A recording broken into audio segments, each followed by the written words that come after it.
ว่ามันบ่เป็นไรนายอ่านนายเต้นกันต่อไปม่วนกันเต็มที่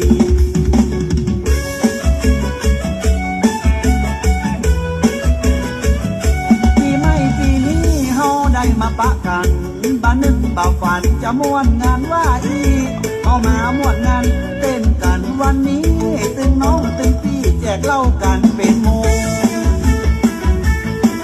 แฮมกับนาลีมีครั้งเนอป้อน้อยป้อนานเฮาบาละอีกหลังเฮาบาละห้อยเก่าใส่ชุดคนเมืองสิ้นดำต่อตีนกับเสื้อดำโมนีนอายันมาแงมเจนลำ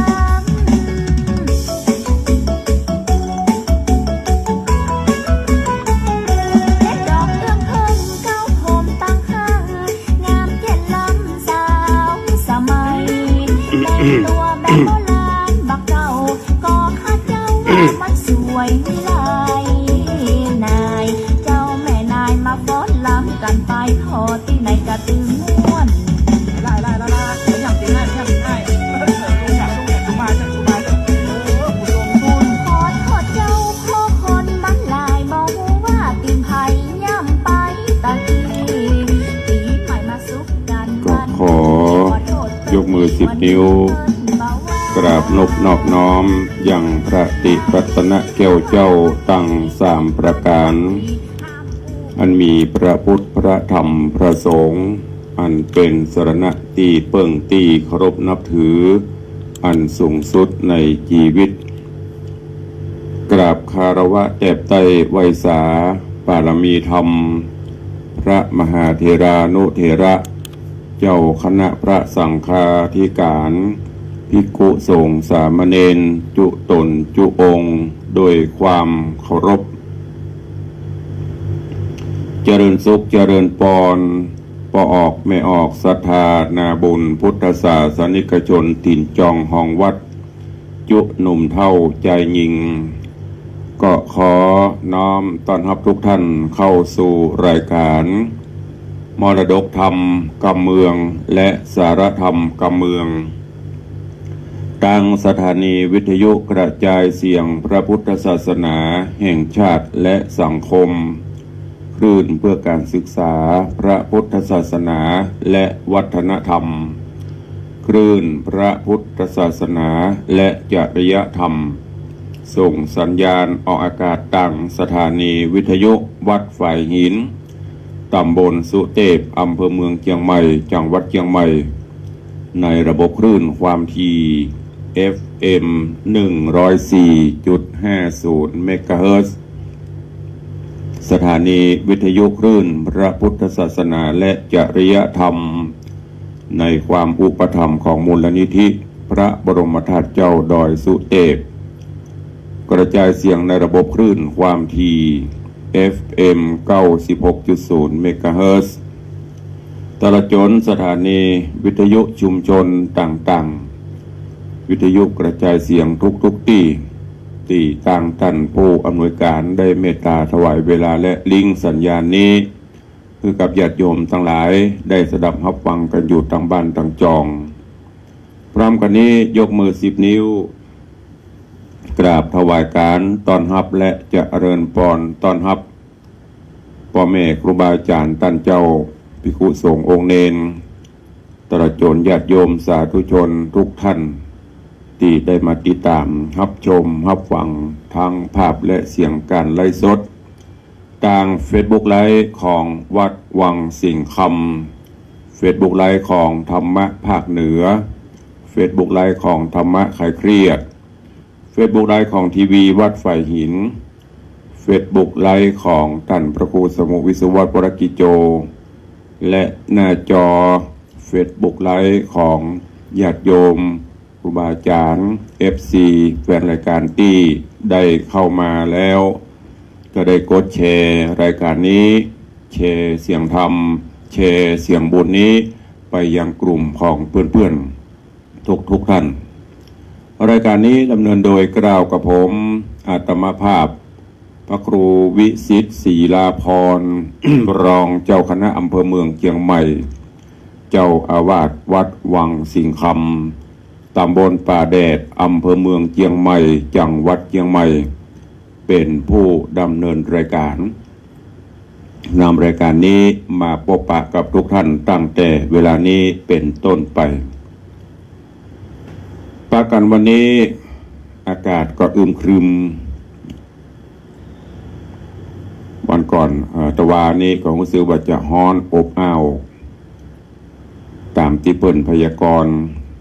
อาจจะมีลมฟ้าลมฝนมีพายุลมหลวงซึ่งก็เป็นประจำเช่นนี้ทุกปี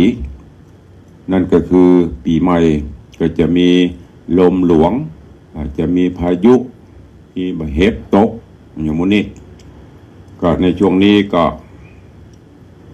ธรรมชาติก็เริ่มจะแปรปรวนเนาะก็เดียวก็อย่างที่ผ่านมาก่อนนั่นก็น้ำท่วมพอน้ำท่วมไปเผ็ดไปก็มาประสบกับภัยธรรมชาติฟ้าสนั่นแผ่นดินสะเทือนแผ่นดินไหวก็เดือดร้อนกันไปทั่วอย่างตอนนี้ก็ทางกรุงเทพก็ยังกำลังค้นหาซากค้นหาผู้ที่รอดชีวิตที่ตึกถล่มแล้วก็หลายที่หลายแห่งตึกรามบ้านจ่องที่สูงที่ใหญ่ก็ได้รับผลกระทบกันไปแม้กระทั่งวัดวาอารามก็ได้รับผลกระทบหลายที่หลายต่างแล้วก็พอข้ามไปต่างประเทศโดยเฉพาะที่ประเทศเมียนมาหรือประเทศพม่าก็น่าสะลดใจเหมือนกันได้รับความวิปโยคเสียหายนักประชาชนพี่น้องตลอดจนพระสงฆ์องค์ข้าเจ้าพระสงฆ์องค์เนนก็ล้มหายตายจากกันเป็นจำนวนนักเสียงร้องไห้ระงมไปทั่วก็เกิดความสังเวชสลดใจทางรายการก็ขอส่งกำลังใจคือกับทุกที่เนอะที่ได้รับผลกระทบก็มันเป็นเรื่องของธรรมชาติเนาะตามตีเปิ้ลพยากรณ์ไว้บ่เชื่อก็บ่ดีลบลู่เนี่ยก็ถวายการต้อนรับหลวงพ่อพระครูอดุลศิลกิจเนาะหลวงพ่อปราชญ์ล้านนามหาปราชญ์อันนี้ก็หลวงพ่อก็เช่นเดียวกันเป็นผู้รู้ผู้ที่ได้นำเอาเรื่องราวต่างๆตำรับตำรามามาจ๋าดังที่เขาได้หัวได้ทราบเรื่องราวต่างๆเนี่ยมันก็เกิดขึ้นอย่างที่หลวงพ่อเพิ่นก็เคยเคยจ๋าเคยเทศนาให้ฟังเหมือนกันเนอะเพราะนั้นสิ่งที่เขาจะทำได้ก็คือเอาศีลธรรมกรรมฐานเป็นสรณะที่เปิ่งมีสติมีสัมปชัญญะกำกับตนกำกับตัวเฮาจะไปละศีลละธรรมเนอะครูบาอาจารย์พ่อแม่หลายรูปหลายองค์เปิ่นก็เตือนถ้าไปติดตามธรรมะข่าวสารของครูบาอาจารย์เปิ่นก็บอกว่าในช่วงเนี้ยอย่างที่มันบ่เกิดมันก็จะเกิดขึ้นอย่างที่เฮาบ่ฮู้อย่างที่เฮาบ่หันเฮาก็จะฮู้จะหันเพราะโลกเฮาประเดียวมันบ่เป็นปกติละเป็นไปตามสภาวะการแปรปรวนไปดินก็บ่ปกติอย่างหลวงพ่อหลวงปู่ ท่านพระครูวัดจันทร์ปัญญางเปิ้นปลายเปิ้นไว้ก็น่าฟังโลกเฮามันจะแปรปรวนไปธาตุน้ำธาตุไฟธาตุลมธาตุดินมันบ่ปกติแม้แต่วิถีชีวิตความเป็นอยู่ของประชาชนญาติโยมเฮาก็ไม่ใช่เหมือนเมื่อก่อนมันเปลี่ยนแปลงไปเปลี่ยนถึงหมดธรรมชาติก็เปลี่ยนไปแปรปรวนไปดังนั้นก็ขอให้ทุกท่านอย่าได้ประมาทในชีวิตในความเป็นอยู่เนอะคือตั้งอยู่ในศีลกินในธรรมประพฤติวัดปฏิบัติธรรมเอาศีลธรรมกรรมฐานเป็นสรณะเป็นที่เปิ่งไปคิดดีพูดดีทำดีไม่ต้องไปบีทาไม่ต้องไปเดือดร้อนไผไม่ต้องไปสร้างความเสียหายอย่างกับไผอยู่ในศีลกินในธรรมเนี่ยพอสุดท้ายเฮาก็บ่ได้อย่างสักอย่าง แม้แต่เหตุการณ์ที่ผ่านมานี่เป็นบทเรียนที่ดีที่สุดบางพ่องอยู่บนตึก24 25จันทร์ที่24จันทร์ที่25ล่นตายกั้งตายเพราะว่าลงมาเอาย่ำเน็ตมาเลยบางพ่องก็ได้กระพาติดเนื้อเสื้อติดตัวไม่ได้สักอย่างลงมาก็มีบางพ่องก็กำลังจะอาบน้ำแปรงฟันเนี่ยภาพเหล่านี้จะไปพอเมื่อมันผ่านไปเก็บเข้าใส่จิตใส่ใจคิดพิจารณาว่านี่แหละคือสัจธรรมเกิดขึ้นเมื่อมันเกิดขึ้นอู้กันซื่อๆง่ายๆก็คือเมื่อความตายมาถึงได้หยั่งไปตัวเองนะพ่อแม่ครูบาอาจารย์เปิดกระเตือนเฮาตลอดพระเจ้าประสงค์ก็เทศแนะนำตลอดจะไปโลภโมโทสันประทับไปโลภประทับไปนักประทับไปเบียดเบียนบีทาฆ่ากันนะแม้ในประเทศพม่าเนี่ยก็ยังรบราคาฟันกันอยู่แม้กระทั่งบ้านเมืองเดือดร้อนและซ้ำละสายก็ยังมีการฆ่าฟันบั่นแตงกันอยู่หลายที่หลายแห่งที่มีสงครามอยู่เนี่ยแย่งตำแหน่งแย่งอำนาจบัตรใหญ่กันไปทั้งที่หูแล้วใส่ว่ามีใครอยู่เกิน100หรือจะเกินก็น้อยเต็มทีก็ต้องจากโลกนี้ไปมันมีภายใดอย่างไปตัวซากอย่างมาตัวเปล่าก็ไปตัวเปล่าสู้เฮามาปรับกันเอาโลกเนี่ยอยู่ร่วมกันบนโลกเนี้ยฆ่าก็ตายบ่ฆ่าก็ตายมันถึงตายจากกันหมด มันต้องไปบีทาฆ่าฟันกันช่วยเหลือสงเคราะห์อนุเคราะห์กันไปเท่าที่เขาทำได้โลกนี้ก็จะน่าอยู่แต่ถึงวันมันเป็นอย่างนั้นจกชิงวิ่งเอาอำนาจบัตรใหญ่กันเอาผลประโยชน์ส่วนตัวเป็นใหญ่บ่เสียสละประโยชน์ส่วนตนเพื่อประโยชน์ส่วนรวมมีการอิจฉาตาฮ้อนกันเกิดขึ้นสังคมมันก็เลยเดือดร้อนเมื่อเฮามีศีลบ่มีธรรมอย่างที่เพิ่นว่ามือไผยาวสาวได้สาวเอาสุดท้ายเมื่อบ่มีไผลงโทษบ่มีไผว่าบ่มีไผทำได้ธรรมชาตินั้นไซจะปิกมาจากการของเปิ้นฝากไว้เป็นข้อคิดกับทุกท่านเนอแล้วก็เปิ้นในช่วงนี้อย่างที่บอกไปแต่ต้นก็คือระมัดระวังในด้านการลมหลวงพายุอย่างนี้เนอะถ้าพายุมามีลมหลวงลมอย่างมาเปิ้นก็เตือนจะไปอยู่ในที่โล่งแจ้งจะไปอยู่ใต้ต้นไม้ใหญ่ไม้หลวงใกล้ปลายใหญ่ปลายหลวงเนอะอันตราย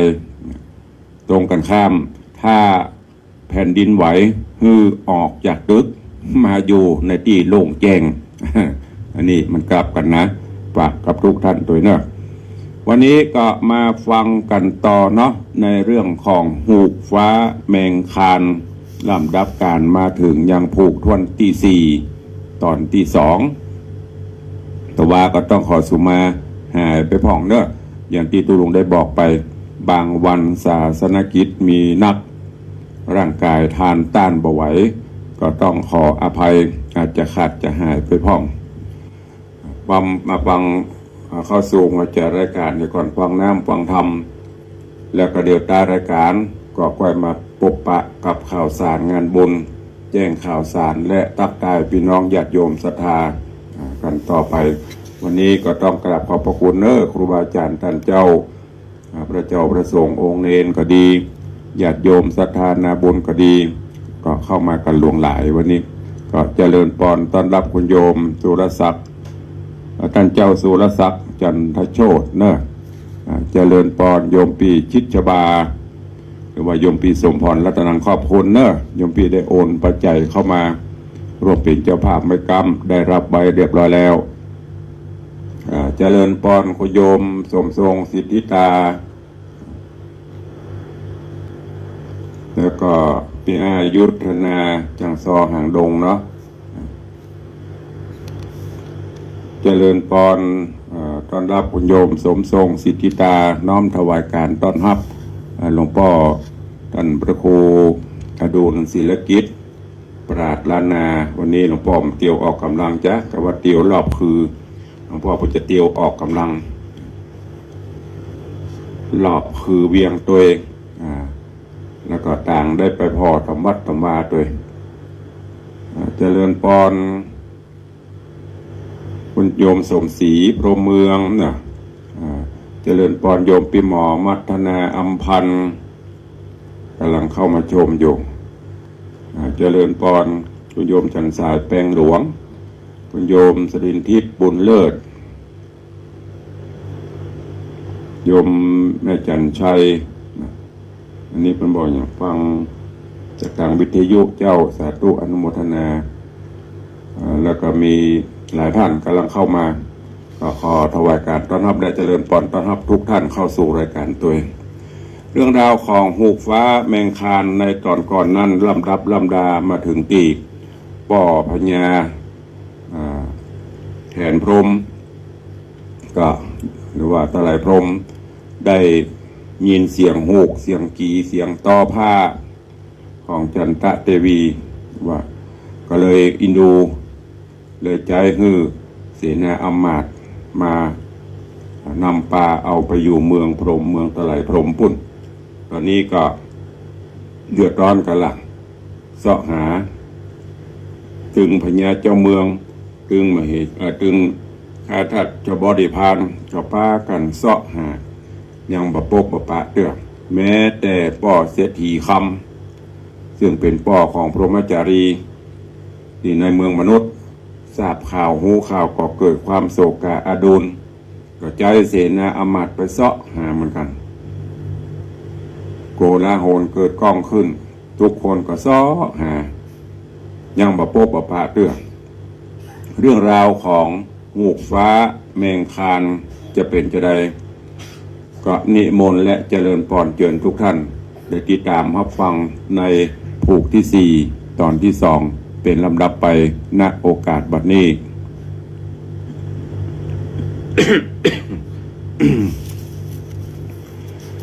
นะโมตัสสะภะคะวะโตอะระหะโตสัมมาสัมพุทธัสสะ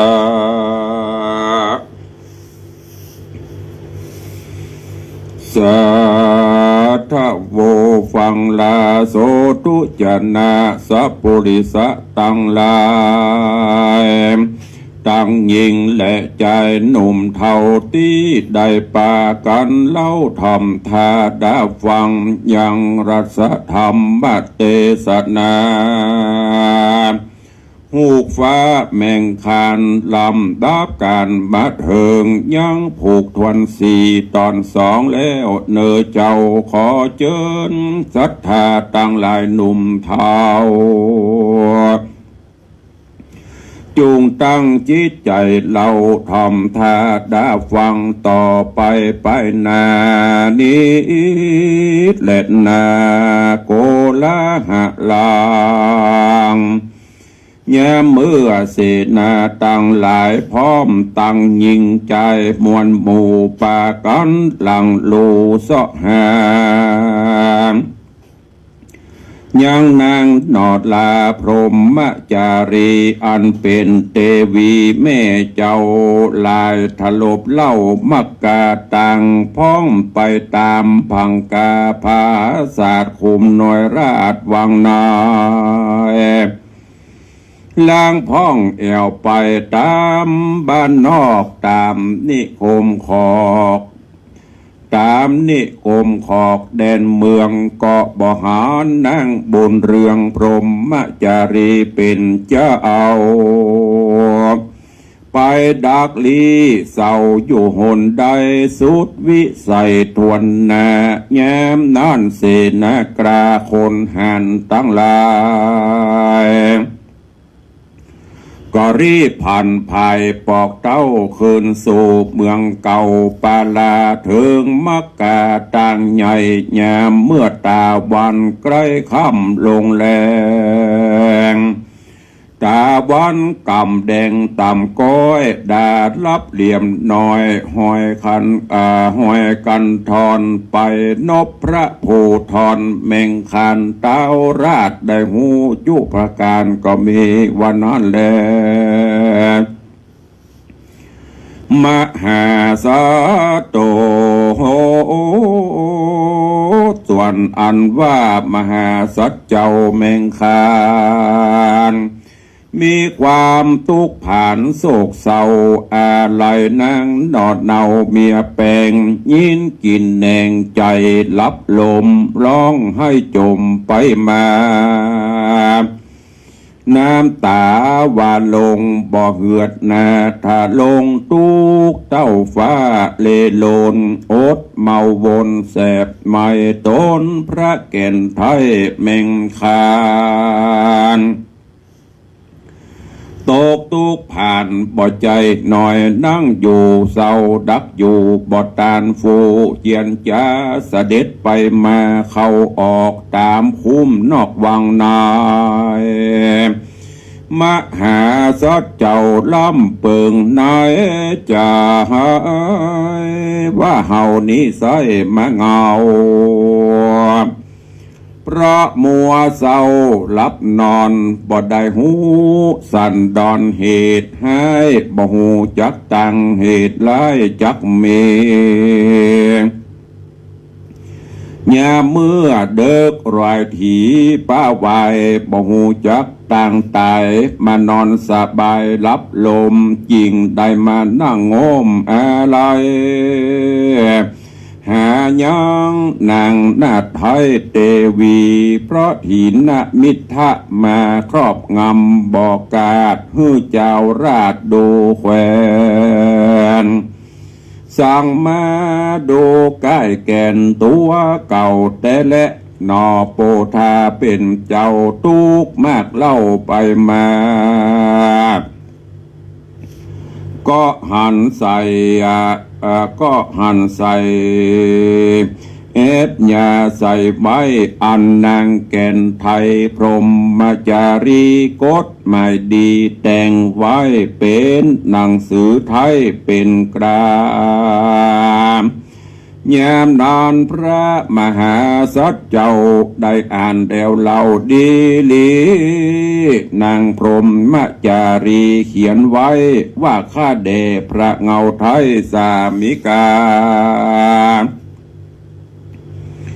ข้าอันเป็นอากะจายาแฝงกูขออำลาสดีบุญจูที่ไว้ต้นเป็นพี่ไทยภูทรอ่านอยู่สะบวยนกรใหญ่กว้างข้าน้องนางจักพระคังไปอยู่หนกลายข้าแต่จอมใจเฮ้ยเป็นเจ้าเอาข้าจักต่อเต้าไปอยู่เมืองพรหมอันอยู่โหนเมืองฟ้าไกลโกไกลโลกลามนุษย์สากันว่าพี่พญาฮักข้าคอยข้าขอองค์พระยอดซอยสามิกาจุงรีบไกลกราย่างเต่าไปฮับเอาข้าน้องเนาพรหมจารีน้ำขึ้นมาสู่ปุรีดังเก่าข้าบัดนี้ข้าน้องเนาขอละเนแม้นจากเรียกพี่แก้วสันใดเรียกพระบัวไขก็พอหิวหอดพระแก้วยอดมิ่งแก้วรับลมแต่แล้วดังคอนไม้ตายอันอยู่กลางดงไพรปากกวางตนพระเจ้าจางบดตื่นจื่นขึ้นมาข้าน้องลามาอยู่กับพี่ไทยได้4 เดือนเป็นขนาดป้อยได้นิราชนิไกลวิบากสันใดมาสะนองตอบคืนไข้ครอบพรหมจารีข ขออภิวันดีน้อมไว้อำลาพระเงาไทยไปบัดเดียวนี้จะเล่นนาว่าอ่านตัดสะมิงขาเนน้อยขาดนายามนอนอันว่าพระเจืองเจ้าเมงคันได้อ่านรายสารที่ถอยแห่งนางนาดน้อยพรหมจารีว่าได้ลาหนีไปอยู่บนเมืองแก้วโกตะไรพรหมนางอุดมไข่สารบ่อแก้วว่าเฮือพระนอแก้วจอมหานอกระสัตรามีความโศกเศร้าฮักนางนอนเนาเมียแป้งแม้กินแหน่งใจลับลึงกึดกัดอกยื่งในสวงหนอพุทธองค์กึดฮอดถึงนางเกี่ยวรอดยอดเดวีมาลาดหนีพระนาพระแก่นกราแมงคานก็มีใจหันเก่งกรามีใจว่าจักไปตามหาจริงเรียกเจ้ารามเสนาอันเป็นสหายมาแต่เก่าแล้วบอกกล่าวตามเมถึงอันมาถึงอันนางเตวีเป็นเจ้าได้พรากได้เต้าไปอยู่ในเมืองแก้วกูตะไหลพรหมว่าเฮาจักจวนสะให้เจ้าไปตามหานางนอดเนาเมียแปงอันอยู่ในเมืองแทนตะไลพรหมจะขอเอานางขึ้นมาหือใดกันพระนอไทยแมงคานได้ไข่การฮือรามเสนาแล้วยามนอนรามเสนาสหายเกี่ยวก็อำลาไปไหวสาป้อแม่เจ้าว่าข้าเดป้อแม่เจ้าบ้านนี้พระนั่งเกลาเหนือหัว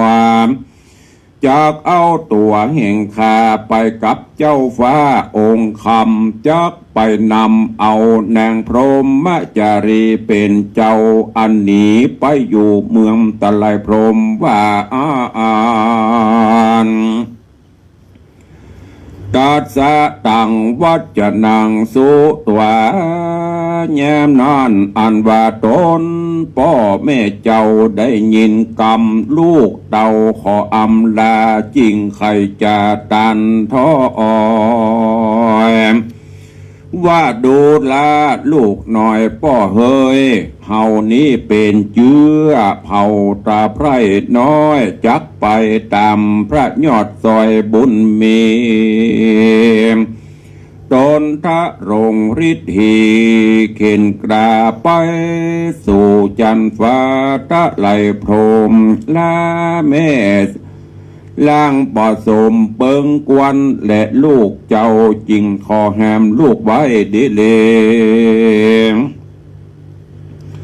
ส่วนอันว่าลามะกุมารสำนบการไว้ขอครบทวน2 ปี 3 ปี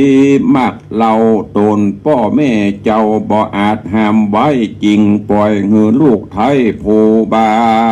น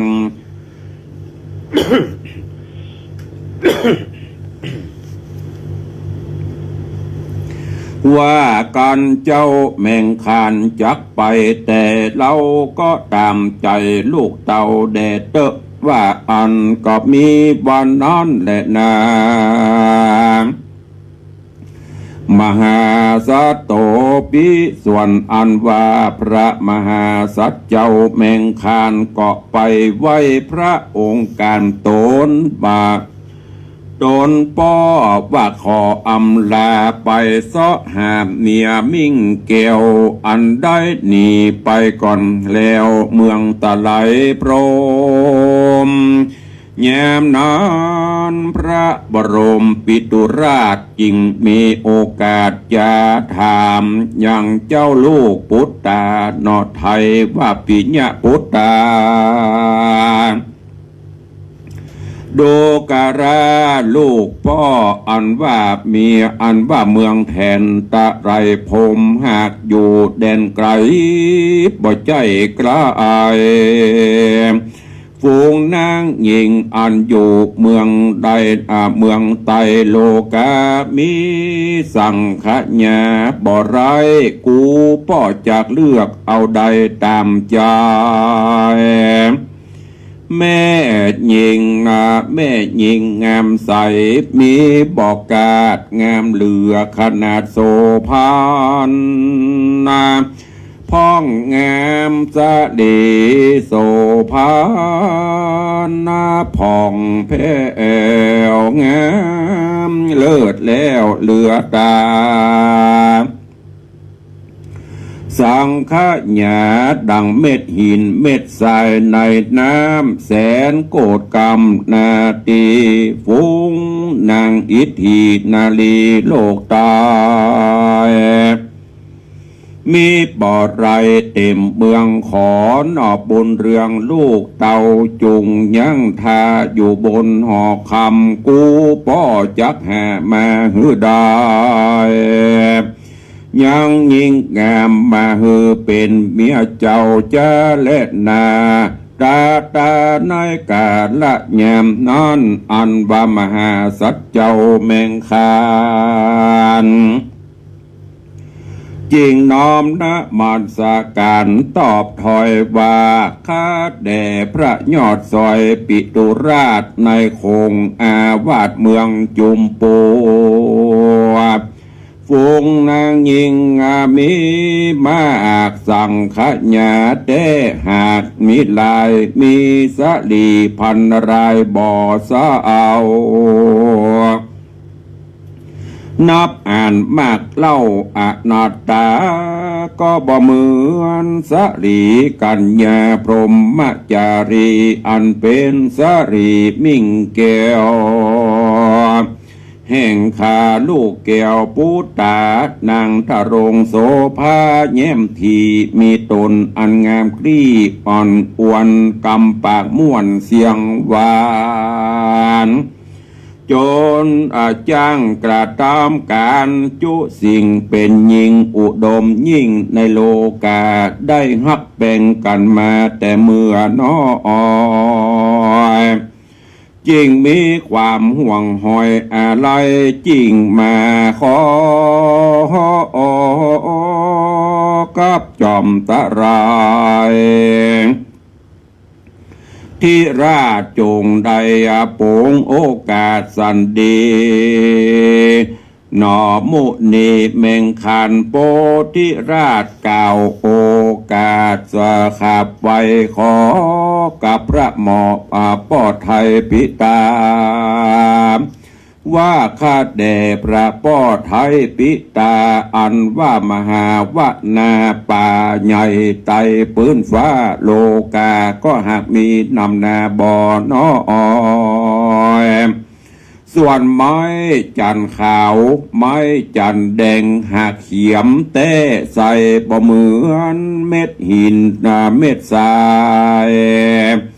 นั้นมีเป็นอเนกดังแก้วดวงเอกสัพพะการก็หายากในสถานโลกละอุปมาดังนางกัญญาน้อยโลกลามีคิงร่างนาโสภาเตียนย่อมมีนำนาเลือล้นส่วนนางอุดมผู้มีปัญญาทัดทองหูจักยังกองที่ทวนและมีตนอันอ่อนอวนเสียงปากม่วนกำหวานหูยังกองการกูเยืองใจบ่เฟื่องโมโหโมหาบ่เป็นบ่เป็นคนปาราอิ่มใกล้บ่หูจัก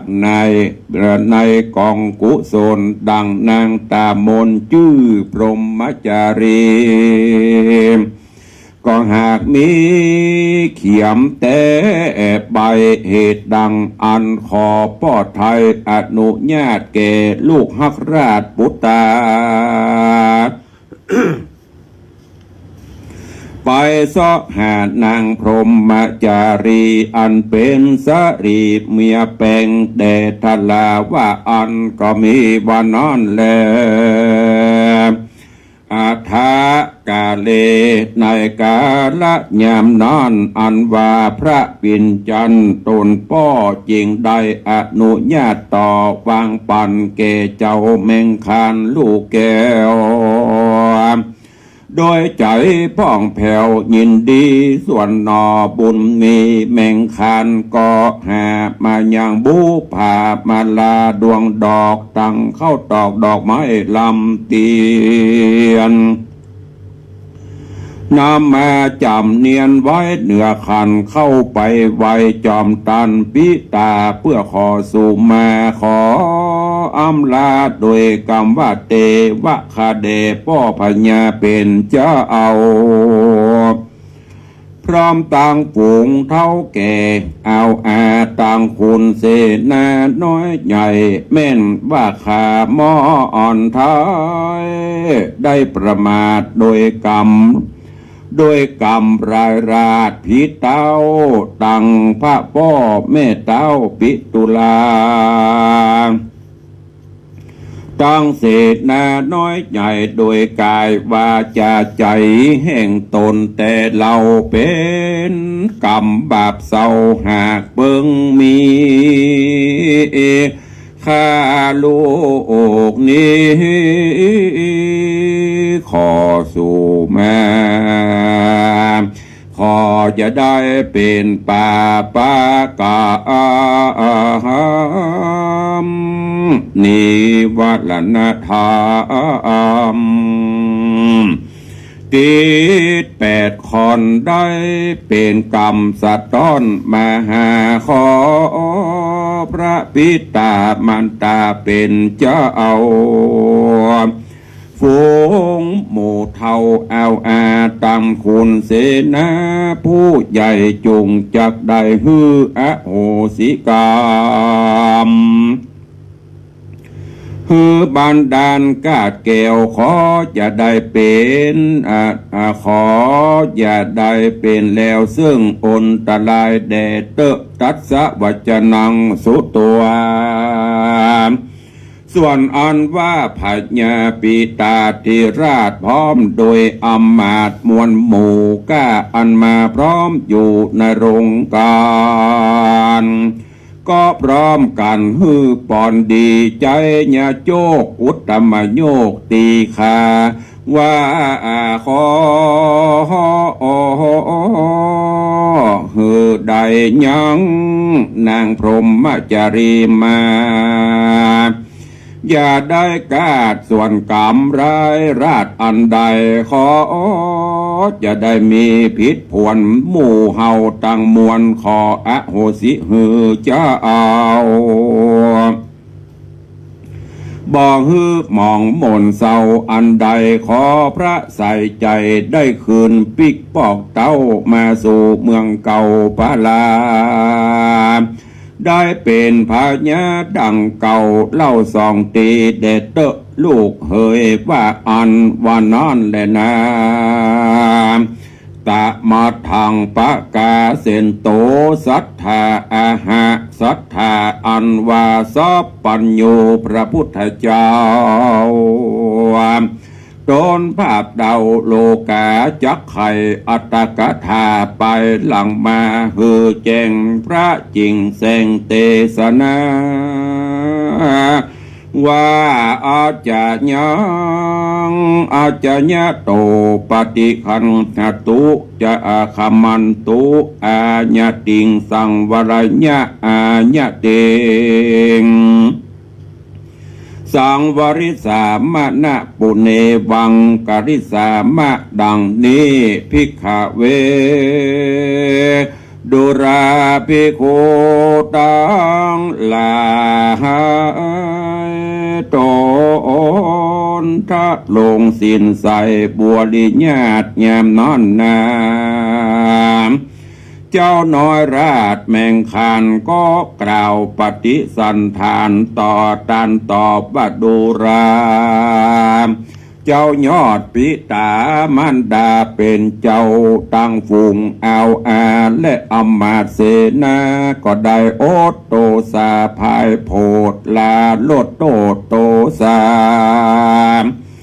ยังข้าได้กระทำมาโดยกายว่าจีจิตใจได้ประมาตะพิษไปล่วงแล้วตนพระปิ่นเกลียวปิตามันดาพร้อมโดยเอาอาหน้าปาก็ได้อโหสิเกข้าสันดีตั้งแต่อดีตการนั้นเป็นเก้าตราบต่อเต้าปัจจุบันจึงได้มีการสู่มาการวะมาถึงการปัจจุบันเตใสก็มีแหละนาโปธิสัตโตส่วนอันว่ามหาสัจเจ้าเมงคันได้ปฏิสันฐานเมียนแล้วพระนอเกียวเป็นเจ้าเอาก็สั่งอำลายังเผ่าญาติกาลาตังเสนาและมนทีแล้วก็จากับเสนาบดีกู้พองว่าดูรามะสหายเฮ้ยจงรีบเร็วเลยแต่งทายังเครื่องม้ามณีกาดตัวไวเฮาจักไปหนไกลต้องเต้าขอตั้นจะเอาจงรีบแต่งดายังม้ามณีกะมณีเกะมณียังมณีกาบเกลียวฮืองามเลิศแล้วเร็วไวอาจารย์นิโยอันว่ามาอาจารย์ในห้องเสียงใสหิเห็นมาแก้วแก่นตัวงามรามาเสนาตกแต่งห่างสายอัดอังไม่คำเอาสายอกดาเอาสายอกตำมอนป้าจักคำอาจสายห่างอ่านคำวางสนแสยกอันเกี่ยวขึ้นต่อตำแถบลายคำแต่งหอยปวงผู้ย้อยจามรีการรามเสนาโตกแต่งดาพร้อมแล้วโตนนอเกลในเมงคานก็เหาะขึ้นขี่มาเกลวิลาศอาจานายแล้วเรียกรามเสนาเตรียมใจเตรียมมาฟ้าขึ้นมานั่งซ้อนเกาะอยู่ปลายหลังการขึ้นขี่หลังมาพร้อมแล้วสอง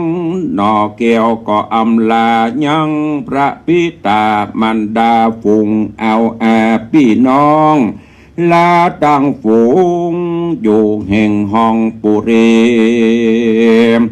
ว่าขอจุ่งดีบ่อเศร้าสองขานอดเนาจักไปสู่ห้องเมืองตะไลพรมกันบุญราศียังพารมตีเอียงเต้าบนพระเกี่ยวเจ้าปิตามันดาตั้งกุลอุปชาอาจารย์ตั้งทุกวิมานพานุมาตได้วางอำนาจรักษาราตั้งสองพี่น้องก็จะขึ้นมาสู่ห้องเมืองปรณสีบ่อยาจะแลนาเนติตาขีญาอันเตสนาวิเศษจาห้องเหตุยังหูกฟ้าแมงคานผูกที่สี่นิยายกรีบัวไข่ขอกล้วยโอ๊ตฟังไปต่อผูกทวนแฮผูกนี้ขอวางลาเต้าอี้ก่อนและนะก็บังกมสมเร็จสะเด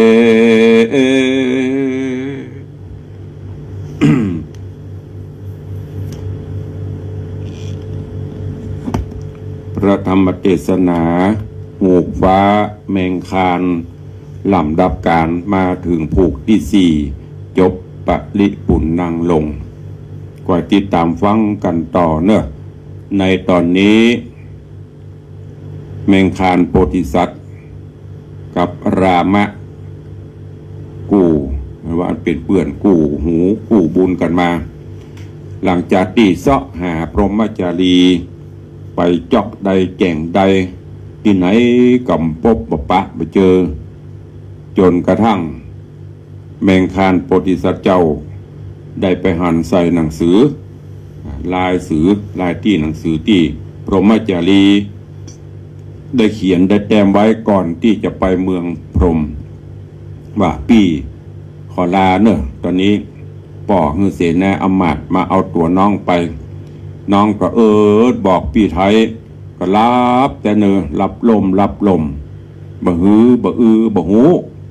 เพราะนั้นก็เขียนลายไว้ตอนนี้ข้าน้องจะไปอยู่เมืองตะไลพรหมป่อฮือเขามาตวยเอาแล้วเนอะนี่เนาะถ้าพี่ยังฮักข้าน้องอยู่ก็ฮือพี่ไปตวยหาเนอะตีปุ่นเมืองตะไลพรหมเมืองพรหมปุ่นเนอะพอหันจะอี้หูจะอี้ก็คลายความโศกาไปพ่องแล้วก็นำข่าวกรรมนี้ไปบอกลาป่อลาปิตามารดาว่าประเด็นเนี่ยหูละว่าเมียข้าเจ้าข้าบัดเจ้าเนี่ยอยู่ที่ไหนปุ้นประเด็นนี้ไปอยู่เมืองตะไลพรหมปุ้นก็จะขอลาป่อลาแม่ไปตุยเอาพร้อมกันนั้นก็จวนรามะเสนาอันเป็นเสนากู้บุญปารมีกันนี่เถอะถ้าเป็นบ้านเฮาก็เป็นเปื้อนกินเปื้อนตายกันก็ไปล่ำไปลากันแม้แต่รามะเสนาก็ไปลาป่อลาแม่เมื่อไปลาป่อเศรษฐีป่อพญาก็บอกโอ้ลูกเหยเมืองปาราณสีเขานี่มีเปิดเลอะไม่ยิงลูกเขาได้คนประเภทใดเขาได้ยิงจะได้ป่อจะเสาะฮื้อประทับไปไหนอยู่ฮะนะเดี๋ยวจะฮื้อเขาไปเอามาฮื้อแมงคานโพธิสัตว์ก็บอกว่าโอ้ป่อเหยมันมีงแต่มันบ่เหมือนนะอย่างเขาไปเสาะไม้น่ะป่าไม้น่ะมีเปลือกไม้ในป่าแต่จะไปเสาะไม้จันขาวจันแดงไม้บางอย่างมันก็เขียมเหมือนเดียวกันไม่ยิงมันมีเปลือกแต่เอาดีบ่ได้เอาได้บ่ดีมันจะเหมือนกับพรหมจารีนี่มันบ่เหมือนนางเป็นกุลสตรีตีอูม่วนจาหวานมีกิริยาวาจาเคารพนอบปูจาฮือเกียรติกันบดุบดาบ่ว่าหยังอันจะเสาะหาอย่างพรหมจารีนี่มันยากป่อเหยป่อพญาก็เลยมโหจะห้ามจะได้ก็อนุญาตโป่งปันเมื่อเป็นเช่นนี้แมงคานโพธิสัตว์กับลามะก็ขอเก็บดอกไม้ถูกเทียนมาวางเบียนไว้ในขันแล้วก็ไปยื่นโยงขออาโหสิกรรมกับป่อกับแม่ปู่ป้าเอาอาเสนาผู้ใหญ่ว่าหากแม้นได้ล่วงเกินโดยกายโดยวาจาโดยจิตโดยใจขอขมาลาโทษขอสุมาอภัยเนอะบ่คือได้เป็นบาปเป็นกรรมจะไปตั้งหน้าก็ขอให้ท่านทั้งหลายได้อำนวยอวยพรเพื่อได้เดินทางถึงจุดหมายปลายทางโดยสวัสดิภาพบ่คือได้ไปเป็นอันตรายใดๆซึ่งในตอนนี้ทุกสิ่งทุกอย่างก็พร้อมล่ะถึงสองก็ขึ้นขี่ม้าเพื่อที่จะไปเมืองตะไลพรหมไปติดตามเอาพรหมจารีเรื่องราวจะเป็นจะได้ก็ให้ติดตามฟังกันในตอนต่อไปอันนี้ญาติโยมทั้งหลายเมื่อเขาอยู่ด้วยกันมีดีต่อกันนะคือฮักษากันไว้คือฮักกันไว้มาว่าจะเป็นผัวมันว่าเป็นเมียมันว่าเป็นเพื่อนเป็นฟูงกันคนดีมันหาได้ยากถ้าพบได้ปะเมียดีผัวดีเพื่อนดีก็คือฮักษากันไว้ถนอมน้ำใจกันไว้มันไปย่อยเสาะหากันง่ายๆหรอกอย่างกรรมโบราณนั้นปนหวานแม้แต่เพื่อนดีเพื่อนกินหาง่ายเพื่อนตายหายากกินนี่เปเลอะยามเขามั่งมีกระเพื่อนกระฝูงอย่างที่บทกลอนว่าเมื่อมั่งมีมากมายมิดหมายมองเมื่อมัวมองมิดมองเหมือนหมูหมาเมื่อมอดมวยมิดเมินไม่มองมาแม้นมอดมวยแม้นหมูหมาไม่มามองเนี่ยบทกลอนนี่ซึ้งนะยามเป็นดีมีห่างมีกระเพื่อนกระฝูง ยามตกอับตกโจรนี่มาตวงกำพอเนี่ยเขาก็งงนะบทเรียนบทกลอนบทอย่างต่างๆที่เพิ่นสอนได้ทำได้มาปฏิบัติ อันนี้ก็เหมือนเดียวกันนะพ่อพญาแม่พญาบอกแมงคานว่าเปลอะบ้านเฮาแต่โพธิสัตว์เจ้าก็บอกมันมีนักแต่มันบ่เหมือนเก่ามันบ่เหมือนกันนะนี่เป็นข้อคิดที่ดีนะเอาปบเอาปะครูบาอาจารย์ที่ดีปบปะพ่อแม่ดีปบปะเพื่อนฝูงดีผัวดีเมียดีบริวารพวกพ้องดีก็ให้ดูแลเอาใจใส่กันไปมีอย่างก็แบ่งกันไปช่วยเหลือสงเคราะห์อนุเคราะห์กันไปเนอะก็ติดตามฟังกันในตอนต่อไปผูกนี้ผูกที่ 4จบละค้างแห่ง8ผูกเนอะก็โป่งบางบัตอีก่อนเวลาใต้รายการวันนี้ขอบคุณทุกท่านเนอะที่ได้เข้ามาติดตามรับชมทางหน้าจอต้องขอสุมาตุลุงอาจจะตักตายมาทั่วถึงเพราะว่าใจโทรศัพท์ไลฟ์สดอยู่เวลาเลื่อนไปก็เดี๋ยวมันจะลุดเนาะใครมีอยากจะคอมเมนต์ติชมรายการอย่างก็คอมเมนต์เข้าไปเดี๋ยวตุลุงจะไปตัวห่อมะลุนเนอะก็ขอประชาสัมพันธ์ข่าวสารงานบุญเนอะในวันที่8 9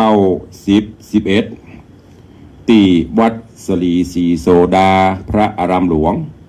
เชิงดอยสุเทพหลังอนุสาวรีย์ครูบาเจ้าศรีวิจัยนะทุกคนหุตีหุจักหมดวัดศรีโสดาเพิ่นจะมีงานบุญใหญ่บุญหลวงเนอะอันแรกนั้นก็คือทำบุญครบรอบ90 ปีการก่อตั้งวัดศรีโสดาโดยท่านเจ้าครูบาศรีวิจัยสิริวิชโยเนี่ยเมื่อเพิ่นสร้างต่างขึ้นโดยสุเทพเพิ่นก็รวดตั้งวัดมาจนถึงวันนี้เป็นระยะเวลา90 ปีอันที่สองครบรอบอายุวัฒนมงคลวันเกิดพระเดชพระคุณหลวงปู่พระธรรมวชิระโกศลหลวงปู่สังวานพระเดชพระคุณเจริญอายุวัฒนมงคลมาได้ครบ90 ปีในวันที่11แล้วก็ครบรอบ60 ปีการดำเนินการโครงการหรือว่าปนห้องอย่างศูนย์สงเคราะห์เจ้าเขามาก่อนไม่ได้เป็นโครงการพระธรรมจาริกครบรอบ60 ปีและทำบุญเฉลิมฉลองเสนาสนะมีบันไดนาคมีส่วนอุทยานธรรมต่างๆที่เปิ้นได้สร้างไว้ดังนั้นก็ขอประชาสัมพันธ์เชิญชวนญาติโยมทุกท่านเนอะได้ไปร่วมกินร่วมทานจะว่าป่วยหลวงก็แม่น 3-4 อย่างเปิ้นเอารวมพร้อมเดียวกันท่านผู้ใดจะร่วมเป็นเจ้าภาพสังฆทาน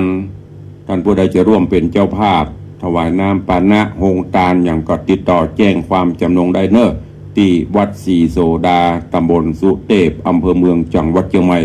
ได้ตั้งแต่บัดนี้เป็นต้นไปแถมมาหนึ่งก็คือคณะสงฆ์จังหวัดเชียงใหม่ส่วนราชการจังหวัดเชียงใหม่น้อมเอิญเจิญจวนญาติโยมศรัทธาผู้มีจิตศรัทธาอันแรงกล้าเนื่องในโอกาสวันครบรอบวันเกิดก็ดีครบรอบวันอันสำคัญสำคัญก็ดีก็เชิญชวนทุกท่านได้ร่วมบริจาคจตุปัจจัยตามกำลังจิตเจตนาศรัทธาในการสมทบทุนสร้างพุทธมณฑลศูนย์รวมกิจกรรมกิจการต่างพระพุทธศาสนาของพุทธศาสนิกชนจังหวัดเชียงใหม่และทั่วประเทศทั่วโลกซึ่งต่างคณะสงฆ์และส่วนราชการได้ดำเนินการจัดสร้างขึ้นที่บ้านโทกเสืออำเภอดอยหล่อโดยในพื้นที่ประมาณ200 กว่าไร่ในพื้นที่ของหลักตะสดุเป็นอนุญาตให้ใช้เป็นสถานที่ศูนย์รวมของพุทธศาสนิกชนเฮา ก็เชิญชวนทุกท่านเนอะไปร่วมกันขึ้นสร้างเพื่อเป็นสมบัติของชาติเป็นสถานที่ของพระพุทธทำสมบัติของพระพุทธศาสนาต่อไปติดต่อบริจาคได้ที่วัดทุกวัดทั่วจังหวัดเชียงใหม่อันนี้ก็นำเรียนแจ้งตัวในส่วนของวัดวังสิงห์คำก็มีการก่อสร้างกุฏิสงฆ์โฮงหลวงตอนนี้ก็จ้างศาลาก็กำลังกุมแบบเข้าแบบตั้งตุ๊กตาจะขึ้นเทคานเพื่อขึ้นสู่ชั้นที่2ก็เชิญชวนทุกท่านได้ให้ได้หอมกันตามเจตนาเช่นกันบ่ได้มีการบังคับเนอะ มีเยอะแยะตุลุงมีก็ยกมือสิบนิ้วสาธุการอย่างที่ลุงเคยบอกทำบุญสูญตานจะไปให้มันเดือดร้อนเขามีเจตนามีศรัทธาประสาทะความเชื่อความเลื่อมใสก็สร้างไปเขามีศรัทธามีประสาทะไปเชื่อไปเลื่อมใสอย่างเขาก็ต้องทำแค่นั้นแหละถ้าทำไปแล้วจมไปเดือดไปตรามากันไปก็ไม่ต้องทำไม่ได้ประโยชน์นะไม่ได้ประโยชน์อันใดเพราะเพิ่นก็ไม่ได้บังคับผู้ที่มีกุศลหนุนนำจิตเจตนาบริสุทธิ์ก็สร้างไปอย่างที่บอกแต่ต้นรายการ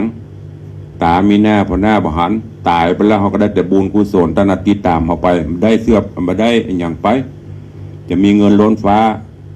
มีคำมีอย่างเต็มที่เขาก็ไม่ได้ไปตัวถ้าเขายังประมาทในการสร้างบุญกุศลเมื่อวันนั้นมาถึงเขาก็จะเสียใจเนี่ยเขาพายจะหูรู้แผ่นดินถล่มลงมาจะทับตายกะจะเป็นได้กะเขาก็ไปเจหูได้วันนี้เขามีอยู่แต่ไปทางหน้าเขาก็บอกหูอะไรอย่างจะเกิดขึ้นความตายพร้อมมาเยือนเขาทุกเวลาอย่าประมาทเพราะฉะนั้นฝากไว้กับทุกท่านตัวแต่บัดนึงก็คือโอกาสปีใหม่ก็จะมีเทศกาลปีใหม่ที่จะถึงนี้ก็อาทิเช่นการตานไม้กำตานตุงตานเจดีทรายเหล่านี้อันเป็นฮีดเป็นหอยประเพณีที่ได้ปฏิบัติกันมาการนี้ก็ได้รับเมตตาจากญาติโยมศรัทธาที่เคยเป็นเจ้าภาพเคยกินเคยทานมาเนาะปีนี้ก็ถามตุลุงมีก็แปลงไม้กำก็ดำเนินการฉลองศรัทธาตามนั้นญาติโยมศรัทธาจะร่วมเป็นเจ้าภาพก็แจ้งเข้ามาก็ขออนุญาตเนอะอันนี้ในส่วนของญาติโยมศรัทธา FC แฟนรายการวันนี้ก็ขอทวนแห่งกรรมเพื่อชื่อของท่านตกหล่นก็แจ้งเข้ามาตัวเองเจริญพรขอบคุณโยมแม่จันเพญใจคำโยมพยุงศักดิ์ใจคำคุณโยมนางสาวพิมนาราใจสุรชัยเนอะบ้านหนองก้นครุร่วมเป็นเจ้าภาพไม้กำ1 เล่ม500 บาทพินันอิสมเตปินพินันอิสม74พิษทาจารย์มคณายกของล้านนาเฮาก็ร่วมเป็นเจ้าภาพ2 เล่มโยมอัญชลีคำกิติ1 เล่มคุณโยมนางสาวนีรนุชมาลา1 เล่มคุณโยมวัลภาภูลสุภา1 เล่มอันนี้พี่น้องศรัทธาบ้านเมือง5สันทรายขอบคุณโยมแม่ครูเหรียญทองจันทีร่วมเป็นเจ้าภาพ1 เล่มโยมแม่อุ้ยมอนจันคำแสงบุญ1 เล่มโยมแม่ปราณีพยัคไคหพล1 เล่มโยมแม่สุวรสใจโต1 เล่มขอบคุณกับโยมพี่นันล่าพี่นันจรันปิยจันทร์พร้อมกัลยาณมิตรญาติมิตรสหายบ้านดอยซิวอันนี้ก็ร่วมเป็นเจ้าภาพทรายเป็นเจ้าภาพเสวียนเจดีย์ทรายพร้อมกับด้วยต้นเงินทุกปีพี่นันนำมาร่วมขอบคุณอนุโมทนาบุญกับพี่นันโอเจดีย์แม่ครัวเป็นเจ้าภาพไม้กำ1 เล่มโยมวิมลอัมพันธ์1 เล่มโยมปีหมอมัฒนาอัมพันธ์1 เล่มโยมนัดประคันอัมพันธ์1 เล่มโยมแม่สายทองอินทจักรนางสาวชนิตาอินทจักรโยมนัทพงศ์อินทจักรเป็นเจ้าภาพไม้กำ1 เล่มแล้วก็เป็นเจ้าภาพตุง3 ตัวหอมเจดีย์ทรายแหม100รวมเป็นปัจจัย900 บาทโยมแม่ละอปิยจันทร์โดยซิวร่วมเป็นเจ้าภาพทราย1 ลำ 2,000 บาทอุทิศกุศลพนันปันแม่บัวไหลปิยจันทร์นางสาวสามเณรท่านันชัยกันทะเปงขอบคุณโยมแม่ศรีนวลลันจวนพร้อมลูกหลาน1 เล่มขอบคุณโยมปะเท่าพงไม่เท่าบงเงินบุญชัยโยมพลตรีโยมแสงสาบุญชัยเด็กชายแสงเมืองเด็กหญิงอัญชลีบุญชัยเป็นเจ้าภาพไม้กำ1 เล่มขอบคุณอนุโมทนาบุญกับโยมแม่บุญปั่นมีงานใจสถานเจดีย์ก็ยอดพร้อมลูกหลาน1 เล่มอนุโมทนาบุญขอบคุณกับโยมแม่สุพรรณีเมืองมาโยมทันชนกเมืองมาหรือกันทิมารวมเป็นเจ้าภาพไม้กำ1 เล่ม